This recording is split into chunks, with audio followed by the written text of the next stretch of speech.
मेरे गुरु महाराज कोई भी साधना हम लोगों को बताएंगे पहले वो स्वयं करते हैं। तो एक दिन ऐसे ही ठंड में इनको छोलक जी को मालूम है गंभीर साहब, क्योंकि इनकी जबलपुर की घटना थी। ये उस समय ब्रह्मचारी थे, घर में थे। ये रात में सेवा भैया वृत्ति करने वगैरह आते थे। तो हम लोग एक साधना कर रहे थे बिना चटाई के रहने का, चटाई नहीं लेना। त्यागी नहीं है, बाजू में रखते थे, ओढ़ना नहीं।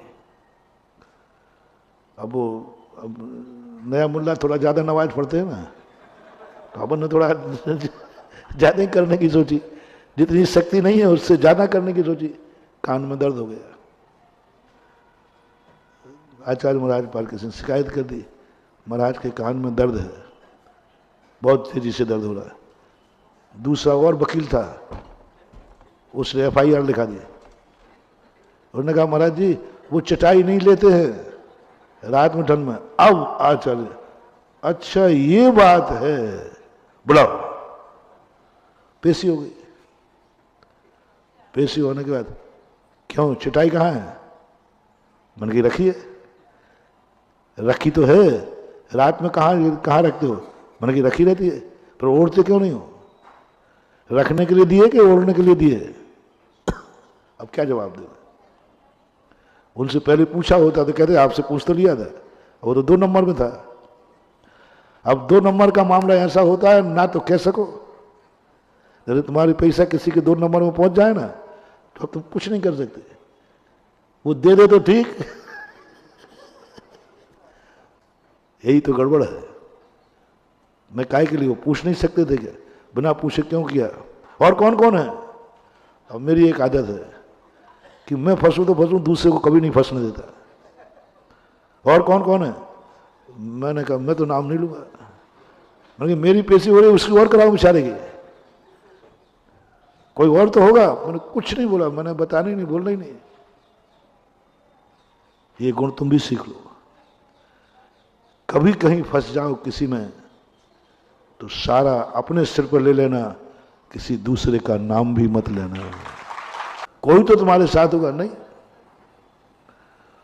उस गुण ने, गुरु ने बहुत पूछा और नहीं, कोई नहीं था।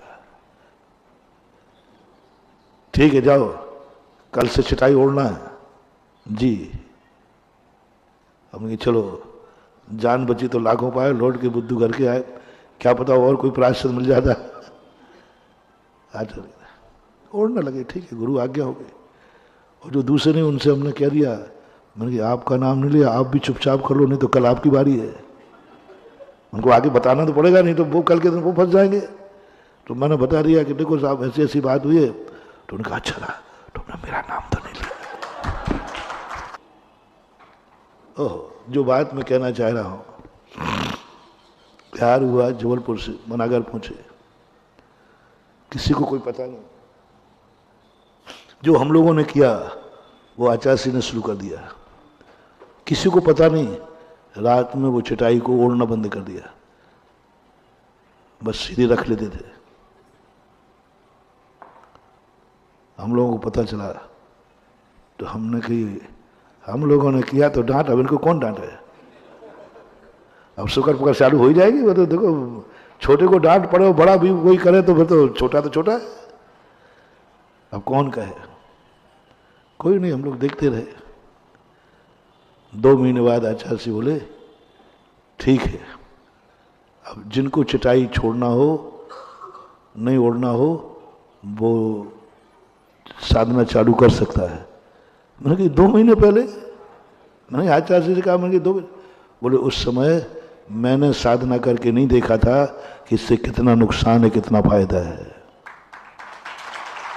मैं कह रहा हूं ये गुरु का लक्षण कहलाता है। गुरु वही होते हैं जो पहले स्वयं कुछ गड़बड़ हो जाए तो, कोई परेशानी हो जाए तो मैं देखता हूं। उन्होंने प्रैक्टिकल किया पहले, कितनी निद्रा आती है, कितनी निद्रा नहीं आती है, इससे क्या साइड इफेक्ट है, क्या सब 2 महीने साधना की। उसके बाद फिर कहा कि ठीक है, चल सकता है।